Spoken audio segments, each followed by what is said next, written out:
pala, nandito na ulit. AD Werlo, andito na po si Ma'am Si Vivian. Ma'am Vivian, okay? Bien, magtungo naman tayo sa mga scenarios na pwede nating i-apply ang consumer rights and responsibilities. Sige po, ma'am. Oo. Kung tanang ayaw akong bigyan ng isang car dealer ng halimbawa official na resibo ng mga repair na ginawa nila at saka mga pinalitan na repair at saka o kaya sales job order. Ano sa tingin mo ang pwedeng gawin at hingi ng isang consumer tungkol dito? Anong mga karapatan ko bilang isang consumer kung ako ang nakaranas ng mga ganitong sitwasyon? Yes, ma'am. So, ang mga karapatan bilang consumer na nag-avail ng repair service ay yung karapatan sa tamang impormasyon tungkol sa mga serbisyo at mga pinalitan na bahagi. And then karapatan sa tamang kalidad ng serbisyo at mga bahagi na ginagamit sa pag-aayos, yung karapatan na mapalitan ang mga sira o hindi maayos na bahagi ng sasakyan, and then karapatan na sa wastong serbisyo na magbibigay daan sa ligtas at maayos na paggamit ng sasakyan pagkatapos ng pag-aayos po. Okay. Sige. Bago tayo mag-proceed doon sa awards na binibigay ng DTI, may isa pa akong katanungan, Bien. Ito, Lala, madalas itong itinatanong. Consumer responsibility kasi ito eh. Ano ba ang dapat kong gawin kung sakali nagkamali ako sa pagbili? Halimbawa, sapatos. Mali Okay, yung size. size. Oo. Okay. Hindi pala kasya sa pagbibigyan ko at nais kong ipa-exchange. Maaari ba yun na palitan? Paano kung walang physical store ang napagbilhan ko? Wala ring contact details. Paano yung gagawin ng isang consumer dito? Okay.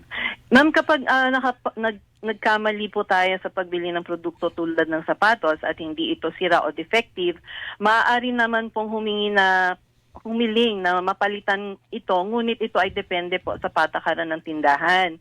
Gayunpaman, hindi kasama ang change of mind sa mga obligasyon ng negosyo ayon sa Consumer Act of the Philippines. Karaniwan, ang pagpapalit na isang goodwill gesture lamang po ng tindahan, kaya't mahalaga na maging responsable tayo sa pagbili at tiyakin ang tamang pagbili bago makipagtransaksyon. And then kapag tayo po ay bumili online na walang physical store, mahalagang suriin ang reputasyon ng tindahan. Maaaring tignan ng mga legitimate na review mula sa ibang customers para makasigurado tayo sa kalidad at produkto ng serbisyo. Bukod pa po rito, kung may physical store naman ang inyong pinagbibilhan, lalo na sa mga basic necessities and prime commodities, makakatulong po ang paghahanap ng bagwi seal ng DTI sa pagbili ng sa reputable na negosyo. Tinitiyak nito na ang mga negosyo ay sumusunod sa mga pamantayan ng DTI na nagbibigay protection sa ating mga consumers. Balikan ko lang po, AD World, Ma'am Vivian, kasi yung kanina pag-usapan po namin, yung sa motorsiklo, yung nag-text po siya uli eh, o nag-email na din po pala sila sa inyo, sa DTI. Pero nasa 15 na daw po silang na biktima. Paano po yan? Pwede bang collective na sila para mas mabilis? Sige po, kung nag-email na kayo, makikita namin po ito at babalikan po namin kung ano na po bang status nitong complaint na ito. Oo. Ayun, so i-follow up nyo na lamang po, no? So 3137 yan. Ito yung tangke rin. Ito ba kasama to yung sa karapatan? Yung kalawangin na tangke? Di ba bawal to? Dahil dyan po, ipadala nyo lang po sa DTI, ano po ba yung tindahan, address, para para mapuntahan po yan ng aming mga enforcers. Opo. Binibisita po namin yung mga retail store, nagbebenta ng LPG tanks, tinitingnan namin kung compliant sila. Dapat po kasi may mga label yan. Opo.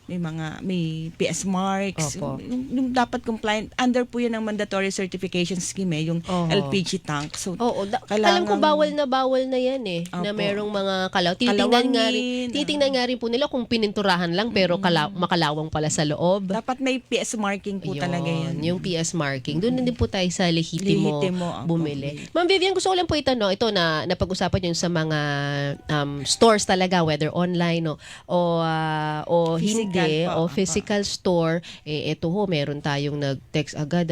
Ito naman, yung delivery riders. Kasi sila po ang busy-busy ngayon dahil sa traffic. Mas gusto pa ng mga tao ipa-deliver na lang, diba? Yung mga regalo nila. Pero ito po ang nangyari. May package daw po sa gate, regalo daw po sa kanya kasi regalo daw po sa anak niya yun, ng classmate. May kumuha. Abay ninakaw. Kasi iniwan lang daw nung rider sa tapat ng gate. Hindi na po inantay na may nagbukas ng pinto at iniabot. May nagnakaw. Paano po yun? May habol pa ba yung, hindi ko alam, yung nagregalo? Kasi hindi na dumating sa tamang tao yung regalo niya. May nagnakaw Paano po yun? Case na ganun. Ayan pong mga ganyang sitwasyon, paalam na rin po sa DTI dahil po rider po ito Kung depende po kasi kung ang rider ito ay kakontrata ng isang platform, Oo. pwede po kasi nating sulatan ang platform. Oo, Bakit? yeah, Kasi oo. meron silang relasyon Yes, bilang. oo. Pero kung itong rider ay merong mga independent rider Independent, tayo oo. under po Paano sila yun? ng Halimbawa, DICT po yun ang nagre-regulate. Pero ng- may insurance ba yun? Yung pag gano'n nawala? Di ba may minsan pag magpapa-deliver ka, Depende po yun sa may sa transaction. Kung may di ba may additional May additional, payment? may add-ons. Oo. Depende So pag wala, yun bye-bye? Ay, Babay na lang dapat yun. lang ma-report para kung sino itong rider na to dahil negligence ng rider to. Dapat din kasi itong mga rider na to bigyan din naman, magkaroon din naman sila ng ang tawag dito concern sa Oho. mga Wag yung basta iiwanan, obligasyon nila. Siguro ang dami niyang delivery, Kaya nga nagmamadali. delivery, dapat iabot mo. Yung iba nga, pinipicturan Ay, pa, oo. di ba? So Yes. far naman, nakachempo ko noon, mama, hindi ba yun required? Hindi nyo ba nire-require Hindi yun? siya required na kailangan picturean. Okay. But, kailangan delivery, maibigay mo ng maayos dun sa talaga, recipient, dun sa tatanggap. Oo nga. Para may proof din. Para pag naghanap, kuya, kaninong gate mo ba i-deliver? Doon sa bahay nyo na, black gate. Ay, hindi po. Green po ang gate ko. 'Di ba? Minsan gano'n. Nangyari nga sa akin yun Ay, sa iba niyo po Iba na-deliver. nadala. Sabi niya, may tumanggap nga po Sabi niya, sinabi ko po, dito ko po dadalhin. Kapitbahay yun. Bakit tinanggap ng kapitbahay yung delivery? Baka kilala ka. hindi po para ako ang nagpadala. Hindi nakarating sa pinapadalan ko. Yung kapitbahay yung nag-receive. Palalahanan din lang natin yung yung naman mga tao na hindi naman para sa kanila. Oo, Huwag naman nilang tanggapin. kuhain. Oo, lalo na ngayon, alam nyo, ang dami mga regalo. scams Oo. Diba? May mga ganun. Pero hindi, ang punto ko rin po doon maganda na may picture. Kasi po, akala ko hindi talaga na-deliver. So, nung pinakita niyo po yung picture, sabi nung tatanggap, ay, sa kapitbahay ko yan napunta. Sa isang so, maganda. banda, makakatulong. Para may- Oo, Although para yung may, iba, may privacy, matatrace. data privacy Oo. ang sinasabi. Yun nga lang. Pero yun, na-trace din niya. Kasi, pero anyway, nakakatakot din ngayon. Hindi mo alam, no? Ma'am Vivian din, hindi mo alam kung sino yung legit at hindi. Pero po sa DTI, di ba meron kayo yung awards, yung Bagwis Award, para, ibig sabihin na-check nyo talaga na, ano ba to? Na CI nyo ba?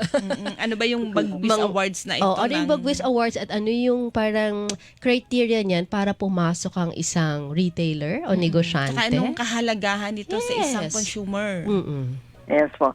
So, yung programa po ng DTI na Bagwis ay nagbibigay po ng pagkakilala sa mga establishments na sumusunod po sa karapatan ng consumer habang pinapractice ang responsible business kung saan makakakuha ang mga consumer ng best value for money. Pinapalaganap din po ng programa ang pagtatayo ng Consumer Welfare Desk o katumbas na tanggapan ng serbisyo sa loob ng mga mall na nagbibigay po ng information sa mga consumer at magsisilbing mechanism para sa mabilis na resolution ng kanilang mga complaint.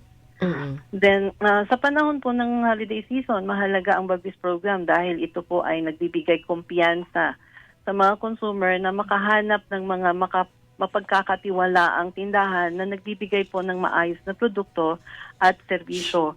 And nagbibigay din po ito ng proteksyon laban po sa mga mapanlinlang na kasanayan at mga maling practice sa negosyo na tumutulong po sa mas ligtas at mas masaya na pamimili para po sa lahat ng mga mamimili. Oh, okay. Ma'am Vivian, kung ako po ang negosyante, how can I get this Bagwis seal? Siyempre gusto mo yun, di ba?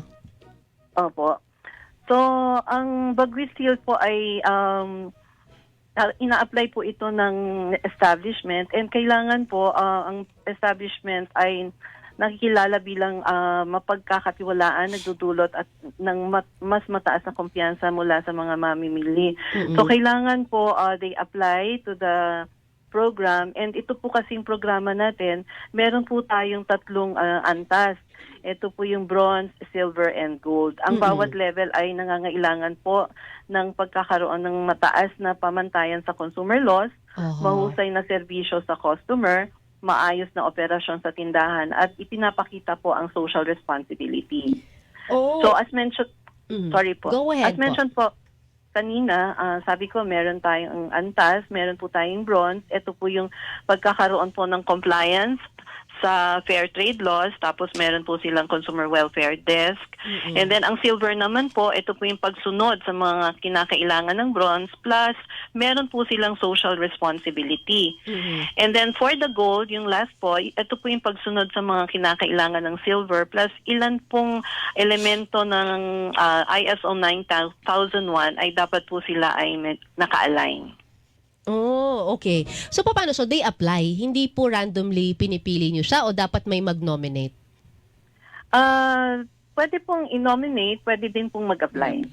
Oh, tapos, ano yung duration? Ganon yung katagal? Bawa, nag-apply ako ngayon.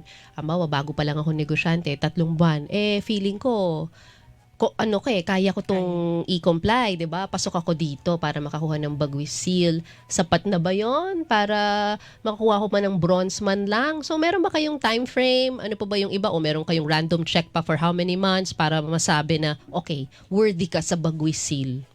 Okay. Ma'am, ang requirement po natin dito is kailangan po yung establishment ay nasa minimum po na 1 taon na in operation. Tapos, dapat po compliant po sila sa mga fair trade laws na pinapatupad po ng gobyerno. So, ang mga retail establishments po na pasok dito sa programa na ito ay itong mga supermarkets, department stores, specialty stores, appliance centers, hardware stores, at saka yung DTI accredited service and repair shop. So, yun po. Oh, okay. So, pero ano to? Pag ako'y may bayad ba to apply or to, parang para nomination makakuha fee ng- or something para magkaroon ng Bagwis Seal? Wala naman. Wala pong bayad ito, ma'am. Okay. Ito po ay libre. At ang pagpili po ng mga awardee ay batay po sa mga pamantayan na malinaw naman po na inilatag doon sa Bagwis program. At sila ay pinipili mula sa mga aplikasyon ng mga negosyo na sumusunod sa mga kinakailangang criteria. So dapat po pasado po Okay. sila doon sa mga criteria na required. Walang expiration to. Ang ang lifespan po ng program is 3 years. Okay. Pero renewable po siya. Oo, kasi syempre naman, may Bagwis Seal na ako. Naging pakakampante ka na, nagde-deteriorate na yung service mo. Itanong natin, paano nila minomonitor pala yun. ang Oo. isang awardee? Paano minomonitor? Kailangan niyang i-maintain, Ma'am di ba? Bien, Oo. ino-audit ba ang mga awardees? Yes, ma'am. Ino-audit po ito quarterly at saka annually. So, ang proseso po, chine-check po sa kanila kung ano yung compliance po nila, kung continuing po yung kanilang compliance dun sa parameters na requirement for the award. So, it's done quarterly and Ayun. annually. Yon. So kung ako naman po ang consumer, hanapin ko yung seal na Seal. yon para kampante Yes, ako. Yung kumpiyansa na nabibigay ng isang Bagwis Bagwis Seal. Yes, ma'am. Yes. Ang Bagwis Yes. Seal open for physical store and online. Tama po ba? For now, ma'am, for physical stores po. Okay. Physical stores only. wala pang Yes, po. tayong seal for online stores. Yan ang Yes. aantabayanan natin, ha? Ma'am Vivian, kasi marami na rin nag-online shopping ngayon. So, nako, maraming salamat. Siguro bigyan natin ng pagkakataon si Ma'am Vivian, AD World. Siguro po, huling mensahe, paalala rin sa ating po mga kababayan na maaaring, nagle-last minute shopping ngayon. Opo. Tayo pong mga consumers, dapat po maging responsable tayo. Alamin natin at sundin ang ating mga obligasyon. Kung bibili ng produkto online, i-check kung ito ay sakop ng mandatory certification ng Bureau of Philippine Standards at i-verify kung may PS mark or ICC sticker ito. And then tingnan po at siguraduhin may detalye ng seller, warranty at policy sa refund at return. And mag-iingat po tayo sa mga sumusunod, yung too good to be true o masyadong mababang presyo, hindi tugma o kulang na product information, mababa o walang customer feedback or reviews, hindi kilala o mapagkakatiwala ang website o platform. And then, walang ligtas po sa paraan ng pagbabayad. Ito yung direktang, example po nito, yung direktang bank transfer or remittance. And then, yung pressure tactics po. Example po nito, yung limited time offers, only a few items left, na nakadesenyo upang madaliin ang mga mamimili. Alright. Oho. And then, ugaliin pong basahin. Ito po, importante, ugaliin Okay. basahin ang tamang paggamit ng binibiling produkto Okay, at yun. servisyo. Ma'am Vivian, maraming salamat po ha. Babay na po muna kami, lalo rito sa GTV. Ma'am Vivian Ararcado, ate po na kapatid. Hilingan, walang pinoprotect.